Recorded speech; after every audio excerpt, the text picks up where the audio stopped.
आज का हमारा टॉपिक है डुचेन मस्कुलर डिस्ट्रॉफी। ठीक है, डीएमडी। ये मस्कुलर डिस्ट्रॉफी का ही एक टाइप है। इससे पहले हमने न्यूरोलॉजी के और टॉपिक देखे, जैसे कि पार्किंसन डिजीज़ देखा, सेबर अटेक्सिया देखा, फ्राइडेक्स अटेक्सिया देखा, टेबेस डोर्सालिस देखा, ब्रैकियोफेक्सिस इंजरी देखी, और आज हम देखेंगे DMD. Definition: a group of non-inflammatory inherited disorder, progressive degeneration and weakness of skeletal muscle without any cause, peripheral and central nervous system। ठीक है, ये group of non inflammatory inherited disorder है, यानी इन्फ्लामेशन इसमें नहीं देखने को मिलता, और इनहेरिटेड मतलब वारसागत जेनेटिक डिसऑर्डर है। ये इसमें क्या होता है, प्रोग्रेसिवली ये प्रोग्रेसिव होता ही रहता है। डिजनरेशन एंड वीकनेस हो जाता है स्केलेटल मसल का, एट्रोफी हो जाती है, वास्टिंग ऑफ मसल देखने को मिलता है। और इसमें कोई पेरिफेरल या nervous system, central nervous system responsible नहीं है, ये जेनेटिक डिसऑर्डर है। ओके,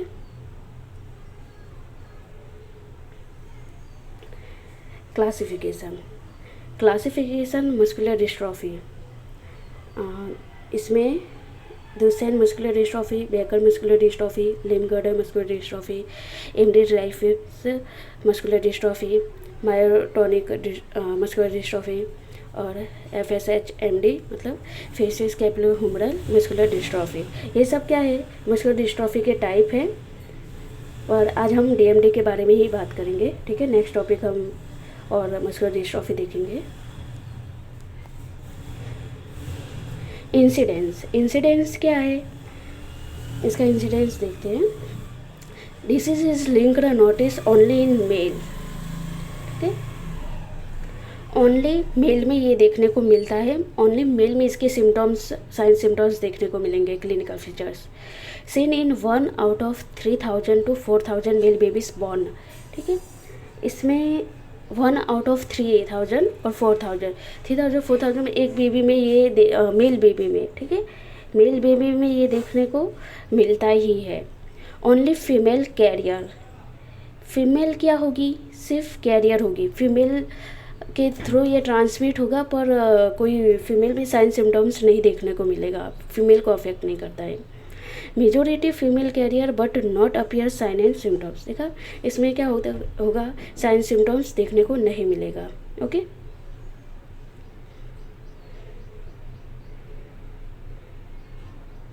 कॉजेस देखते हैं, क्या कॉज है। It is caused by genetic mutation. पहले ही बात की, ये जेनेटिक डिसऑर्डर है। genetic mutation on one of the mother's X chromosome and researchers have identified some of the affected genes। ठीक है, मदर्स का जो X क्रोमोजोम होगा ना, वो क्या होगा, अफेक्ट होगा, मतलब कैरियर, मदर क्या है, carrier. Identify some of the affected genes.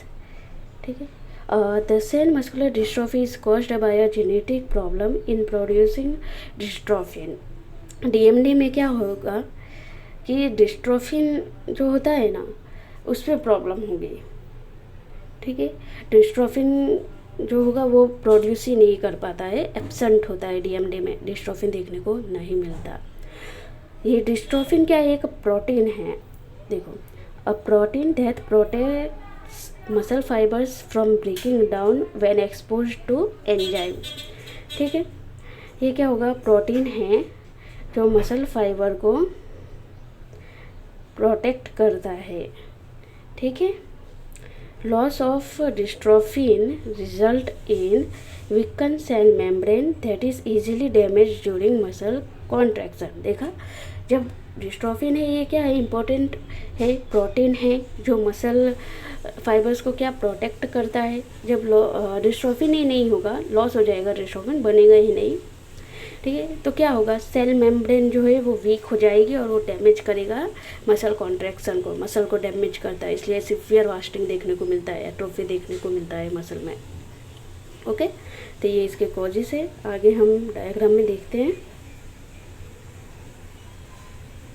ठीक है, एक्स रिसेसिव इनहेरिटेंस। ठीक है, एक्स लिंक्ड रिसेसिव इनहेरिटेंस, इसमें अनअफेक्टेड फादर है।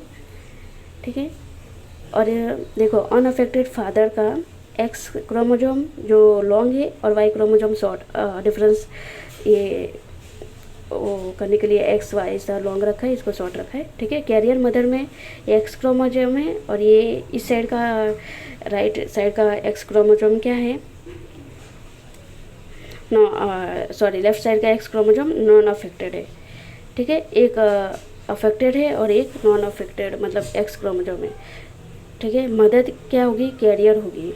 तो इसमें जो फर्स्ट जो बेबी बनेगा मेल का, ठीक है, ये एक बेसिक पता है कि एक्स वाई क्रोमोजोम मिलने पे क्या बनता है, बॉय बेबी का जन्म होगा, और एक्स एक्स क्रोमोजोम मिलेगा तो क्या होगा, गर्ल बेबी का जो वो बर्थ होगा, ठीक है।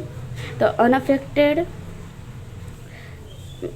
ये अनअफेक्टेड क्या होगा, सन होगा। अनअफेक्टेड सन मतलब फीमेल का ये मदर का जो है एक्स क्रोमोजोम नॉर्मल और मैन का वाई क्रोमोजोम नॉर्मल, तो क्या होगा, नॉर्मल नॉर्मल से अनअफेक्टेड। और फिर मेल का एक्स क्रोमोजोम और फीमेल का अनअफेक्टेड एक्स क्रोमोजोम, तो क्या होगा, बेबी भी अनअफेक्टेड। फिर मेल का क्या होगा, एक्स क्रोमोजोम, और फीमेल का एक्स क्रोमोजोम आप क्या लेते हैं, अफेक्टेड वाला, ठीक है। अफेक्टेड वाला एक्स क्रोमोजोम लिया तो क्या होगा, बेबी जो है वो जो लड़की का बर्थ होगा वो कैरियर बनेगी, उसमें कोई कैरियर होगी, मतलब इसका एक्स क्रोमोजोम जो होगा ये इसका भी अफेक्टेड होगा, ठीक है। ये कैरियर बनेगी, इसमें कोई साइन सिम्टम्स नहीं दिखेंगे, ये सिर्फ कैरियर का वर्क करेगी। अब देखो जो इसमें मेल बेबी का जो बर्थ होगा सन का, तो उसमें क्या होगा, मेल का वाई क्रोमोजोम, सॉरी मेल का एक्स क्रोमोजोम नहीं, सॉरी हाँ, मेल का वाई क्रोमोजोम एंड ये मदर का एक्स क्रोमोजोम आएगा, अफेक्टेड एक्स क्रोमोजोम, तो क्या होगा, अफेक्टेड सन होगा, ठीक है। मेल का वाई क्रोमोजोम आएगा और फीमेल का एक्स क्रोमोजोम अफेक्टेड आएगा, तो अफेक्टेड मतलब कैरियर वाला, तो वो क्या होगा, अफेक्टेड सन का बर्थ होगा और उसमें सारे साइन एंड सिम्टम्स दिखने को मिलेंगे। ये बच्चा जो होगा डीएमडी से अफेक्टेड होगा, ठीक है। ये क्लियर है। Onset 3 to 4 years of age, ठीक है। ये इसका ऑनसेट कब होता है, 3 to 4 years ऑफ एज। जब बेबी 3 से 4 साल का होगा तो वो उसमें सारे सिम्टम्स दिखना शुरू हो जाएगा, वो चलेगा नहीं तो उससे पता चलेगा कि जैसे ये बच्चा बड़ा होगा तो उसमें पता चलेगा कि इसको डीएमडी है। प्रोग्नोसिस, लाइफ एक्सपेक्टेंसी, इसमें लाइफ एक्सपेक्टेंसी कितना होता है, जो है 28 से 30 साल, 28 to 30 ईयर्स तक ही वो लाइफ एक्सपेक्टेंसी होगी, उतने दिन तक ही ये जी पाएगा, उसके बाद पेशेंट की डेथ हो जाती है। क्लिनिकल फीचर, सॉरी, अब क्लिनिकल फीचर देखते हैं। Slow clumsy walking with frequent fall, ठीक है। इसमें जो इसका वॉकिंग होगा उसमें वो बार बार गिरता रहेगा बच्चा, प्रॉपर वॉकिंग नहीं होगा। Climbs stair laborious work not attempt without support, ठीक है। स्टेयर मतलब उस सीढ़ी चढ़ना उसके लिए बहुत ऐसा लेब्रियस मजदूरी वाला वर्क होता है ना, ऐसा लगेगा उसको, बहुत डिफ़िकल्ट होता है उस बच्चे के लिए, और विदाउट वो सपोर्ट वो ये चढ़ भी नहीं पाता है सीढ़ियाँ, ठीक है। इसमें पोस्चर कैसा देखने को मिलेगा, लॉर्डोटिक, ठीक है। लॉर्डोटिक पोस्चर क्यों होगा, क्योंकि ये मसल जो है बहुत वीक हो जाते हैं, ठीक है। इसमें सारा मसल बहुत वीक हो जाता है, एब्डोमेन में मसल ग्रॉस वीकनेस देखने को मिलती है, ठीक है। तो देखो इसमें घोवर साइन कैसे देखने को मिलता है, पेशेंट बेबी है वो ऐसे खड़ा ही नहीं हो पाता है, तो वो खड़ा होने के लिए कैसे कोशिश करेगा, पहले तो प्रोन पोजीशन में चला जाएगा, ठीक है। प्रोन पोजीशन में चला जाएगा, फिर घोवर साइन में क्या होता है कि ये बेबी जो होता है वो खड़ा नहीं हो पाता है, तो क्या करेगा, वो प्रोन पोजीशन में जाएगा, जैसे क्रॉलिंग होता है वैसे। उसके बाद वो एक ट्रायंगल फॉर्म करता है, बेस ऑफ सपोर्ट भरे इसलिए वो ट्रायंगल एक फॉर्म करता है, उसके मसल वीक होते हैं। उसके बाद वो क्या करेगा, अपने दोनों थाई यानी घुटने पे, वहाँ पे वो अपने दोनों हाथ को रखेगा और उसके बाद वो खड़ा होता है।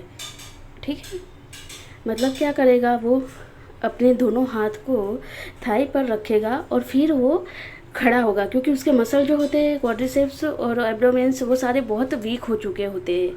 ठीक है, तो इस तरह से ये गोवर साइन, इसे गोवर साइन कहते हैं। जो इस तरह से बेबी खड़ा होगा उसे क्या कहेंगे, गोवर साइन कहते हैं।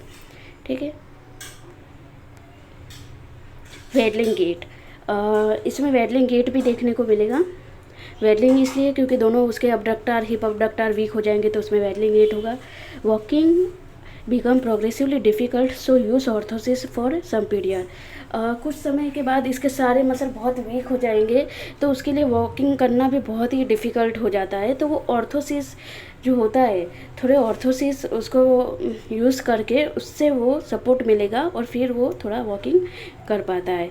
फिर around 12 years confined to bed and for motility use wheelchair. ठीक है, 12 साल का जब बेबी बच्चा हो जाता है उसके बाद क्या होता है, वो पूरा मतलब बेड रिडन हो जाता है, पर वो मोटिलिटी मतलब थोड़ी बहुत मूवमेंट के लिए वो क्या व्हील चेयर का यूज़ करता है।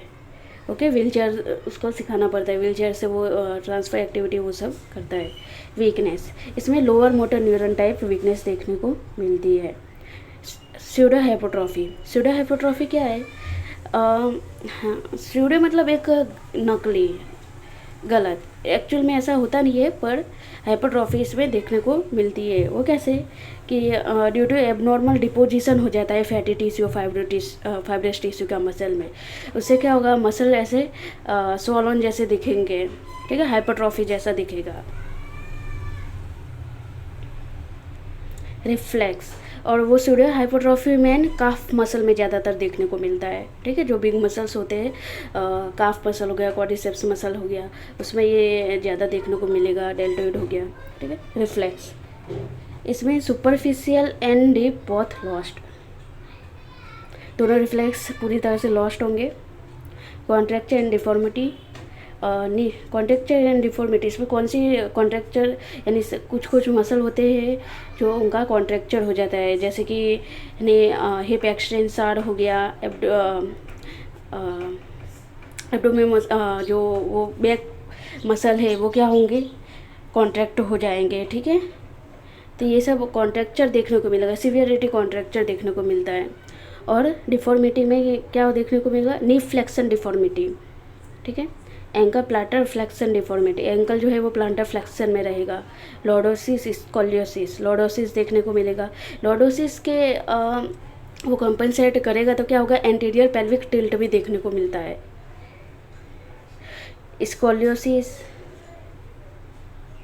ठीक है, ये आएगा, ये कॉन्ट्रैक्चर डिफॉर्मिटी, ये सब देखने को मिलेगा। Respiratory complication responsible for death, severe muscle सारे वीक होते जाएंगे और एक टाइम आएगा जिसमें रेस्पिरेटरी मसल भी वीक हो जाएंगे, उसकी रेस्पिरेशन जो कॉम्प्लिकेशन से वो क्रिएट होगी तो क्या होगा, वो डेथ हो जाएगा। GIT abnormality, gastrointestinal tract abnormality में वॉमिटिंग, इनकंटिनेंस देखने को मिलेगा। Obesity due to overeating, अब ओबेसिटी इसमें क्यों देखने को, मसल सारे वीक हो रहे हैं फिर भी इसमें ओबेसिटी देखने को मिल रहा है, क्योंकि वीक होगा वो कोई एक्टिविटी नहीं करेगा। ठीक है, एक्टिविटी नहीं कर रहा है और वो खाए जा रहा है, ज़्यादा खाए जा रहा है, तो क्या होगा, वेट गेन होगा, ओबेसिटी देखने को मिलेगी। देखो इस फिगर में देखते हैं इसके क्लिनिकल फीचर्स, कैसा इस तरह का एटीट्यूड दिखता है पेशेंट का। ठीक है, shoulder and arm are held back awkward, वो शोल्डर या आर्म क्या है, पीछे की ओर है, एक्वर्ड पोजीशन है, प्रॉपर पोजीशन नहीं है। स्वे बैक, एक्सेसिव लॉर्डोटिक का जो इंक्रीज हो जाता है उसे स्वे बैक कहते हैं। ठीक है, जो बटक मसल है वो वीक हो जाएंगे जिससे वेडलिंग गेट देखने को मिलता है। नी में बैंड पोजीशन होगा, क्या होगा इसमें, हाइपर एक्सटेंडेड नी देखने को मिलेगा। ठीक है, एंड ये जो हाइपरट्रॉफी देखो ये दिख रहा है, ये हाइपरट्रॉफी है, मसल काफ मसल में सिवियर देखने को मिलता है। ठीक है, ये सब इसके आएंगे। इसमें क्या है, ये जो इसका बेली है वो बहुत ही बाहर की तरफ निकला हुआ दिखेगा, स्टिक, बेली स्टिक कहते हैं इसे। इसमें ये सब मसल है वीक के, वो सब क्या हो जाएंगे, वीक हो जाएंगे, थाई के मसल वीक हो जाएंगे। ओके, ये इस तरह से दिखता है।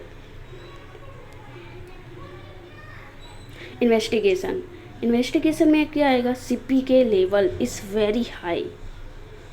ठीक है, सीपी के लेवल इज़ वेरी हाई, बहुत ही हाई लेवल का ये सीपी के लेवल दिखेगा। ये किस में दिखेगा, जब आप चेक करोगे जेनेटिक जो वो CSF फ्लूइड वो सब चेक करते हैं इसमें, उसमें ये देखने को मिलता है। सीपी के लेवल पर ब्लड टेस्ट करोगे। ठीक है, मसल बायोप्सी करनी पड़ेगी। EMG इलेक्ट्रो मसल मायोग्राफी करना पड़ेगा। ठीक है, इलेक्ट्रो मसल मायोग्राफी इसलिए कि इसमें मसल जो है वो सब वीक हो जाते हैं, उसमें कितना मसल कॉन्ट्रैक्शन है वो सब किससे पता चलेगा, EMG जब करोगे तब। ठीक है, जेनेटिक है इसमें, डिस्ट्रोफिन एब्सेंट है, उसके लिए जेनेटिक टेस्ट होता है, वो चेक करने पे पता चलता है कि इसमें डिस्ट्रोफिन प्रोटीन का जो है वो एब्सेंट मिलेगा। Treatment, no cure DMD is known. ठीक है, DMD जो है वो कभी क्योर नहीं होने वाला। ठीक है, वो एक टाइम आएगा जब पेशेंट की डेथ हो जाती है। कॉर्टिकोस्टेरॉइड, इसमें उसके क्या कॉर्टिकोस्टेरॉइड दिया जाता है, उसको जो पेन है वो सब रिलीफ करने के लिए कॉर्टिकोस्टेरॉइड देंगे, एनाल्गेसिक देंगे। फिजिकल थेरापी से क्या है, उस बच्चे की लाइफ ऑफ क्वालिटी थोड़ा अच्छी बनी रहे, उसके लिए क्या फिजिकल थेरापी करवाएंगे, एक्सरसाइज करवाएंगे। Muscle strengthening exercise. ठीक है, मसल जो है बहुत वीक हो जाते हैं, जो सिम्टम्स है वही ट्रीट करना है। मसल जो होते हैं जो एक्सेसिवली वीक होते हैं तो उसमें क्या करेंगे, मसल की स्ट्रेंथनिंग एक्सरसाइज लो ग्रेड से स्टार्ट करना है। ठीक है, पेशेंट का लो ग्रेड जो है, जैसे कि सेकंड से स्टार्ट करो, 3 से स्टार्ट करो, एलिमिनेटिंग ग्रेविटी में करवाओ मूवमेंट, फिर नॉर्मल मूवमेंट करवाओ, फिर अगेंस्ट थोड़ा रेजिस्टेंस दे के अगेंस्ट ग्रेविटी में करवाओ। तो इस तरह से क्या, ऐसा लो ग्रेड से स्टार्ट करना है स्ट्रेंथनिंग एक्सरसाइज। स्ट्रेचिंग, जो मसल कॉन्ट्रैक्ट हुए हैं उसके लिए क्या करेंगे, हम स्ट्रेचिंग देंगे, जिससे जॉइंट की फ्लेक्सिबिलिटी है वो बनी रहे। यूज़ फॉर सपोर्ट ऑर्थोसिस का यूज़ करेंगे सपोर्ट के लिए। ठीक है, जिससे पेशेंट को क्या थोड़ा एक्टिविटी करने में हेल्प मिले। गेट ट्रेनिंग देंगे, क्योंकि देखा हमने वेडलिंग गेट है, प्रॉपर बच्चा चल नहीं पाता है, तो उसको क्या थोड़ा पैरेलल बार में गेट ट्रेनिंग देना शुरू करेंगे। डाइट क्यों इम्पोर्टेंट है, पेशेंट है वो ज़्यादा खा रहा है, कुछ काम नहीं कर रहा है, ठीक है, ओवर ईटिंग बढ़ गई है, तो उसको प्रॉपर डाइट देंगे, कितने अमाउंट में उसको खाना है, कितने टाइम पर खाना है, तो उसका क्या है पूरा एक प्रोटोकॉल, डाइट का प्रोटोकॉल बनाएंगे और वो मेंटेन करना है। Wheel chair mobility activity, wheel chair की mobility, patient total bed rest हो गया तो व्हील चेयर का कैसे यूज़ करना है, व्हील चेयर पे खुद से कैसे ट्रांसफ़र होना है, मतलब उस पर जाना है और फिर कैसे उसको हैंडल करना है, कैसे एक्टिविटी करना है, वो सब कैसे व्हील चेयर की एक्टिविटी, ये सब मोबिलिटी एक्टिविटी सिखाएंगे तो ये आएगा, वो अपनी एक्टिविटी थोड़ी बहुत कर सकेगा। ओके, तो ये सब क्या था, DMD के बारे में था। ठीक है, कोई डाउट हो तो आप कमेंट कर सकते हो। ओके, इस पे से आप इसका जो मैनेजमेंट है वो डिटेल में आप बना सकते हो, इसके सिम्टम्स है उस पे से इसके मैनेजमेंट अच्छे से आप लिख सकते हो। ओके, उसके बाद है हम नेक्स्ट टॉपिक बेकर डिस्ट्रॉफी के बारे में देखेंगे। ठीक है, DMD भी बहुत इंपॉर्टेंट है, ये सीवियर टाइप का मोर कॉमन देखा जाता है। इसके बाद बेकर डिस्ट्रॉफी है, उसको हम देखेंगे। Okay, thank you.